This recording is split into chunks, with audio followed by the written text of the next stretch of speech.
শীত কিন্তু পড়েই গেছে, আর তার জন্য আমাদেরও মনে হয় এক এক দিন এক একটা খাবার খাই, একরকম খেতে কারোরই ভালো লাগে না। আর এর জন্য আমি বানাচ্ছি আজকে পাঞ্জাবি তড়কা, তার সাথে মেথির পরোটা। প্রথমে তড়কার জন্য তড়কার মিক্স ডালটাকে ভালো করে ধুয়ে সিটি বসাতে লাগিয়ে দিয়েছি। কেউ কেউ চাইলে ওটাকে ভিজিয়েও রাখতে পারো। এই দিক কড়াতে সাদা তেল দিয়ে তার মধ্যে দিয়ে দিলাম খানিকটা পরিমাণ মাখন, আর দিয়ে দিলাম তার মধ্যে পেঁয়াজ কুচি, আদা কুচি, রসুন কুচি দিয়ে ভালো করে নাড়াচাড়া করে নিচ্ছি লবণ দিয়ে। এবারে সেদ্ধ করে রাখা ওই ডালটি দিয়ে দিলাম এর ভেতরে, দিয়ে দিচ্ছি হলুদ, দিলাম কস্তুরি মেথি, আর তারপরে দিয়ে দেব তড়কা মশলা।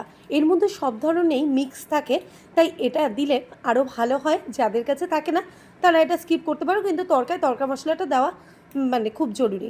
এবার দিয়ে দিলাম লাল লঙ্কার গুঁড়ো, দিয়ে দিচ্ছি ফ্রেশ ক্রিম, যেটা কিন্তু পাঞ্জাবি তড়কাতে পড়ে, আর আমরা যেটা নর্মাল বাড়িতে তড়কা বানাই তাতে আমরা অ্যাভয়েড করলেও পারি।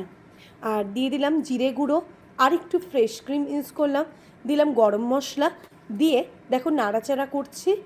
আর এটা ভালো করে ফুটে এলেই তৈরি হয়ে যাবে তড়কা। সামান্য নামানোর আগে আমি দিলাম কস্তুরি মেথি আর একটু, কেননা গন্ধ ভালো হয়। এই দেখো তৈরি হয়ে গেল তড়কা, পাঞ্জাবি তড়কা। তোমাদের কেমন লাগলো প্লিজ কমেন্ট বক্সে জানাও।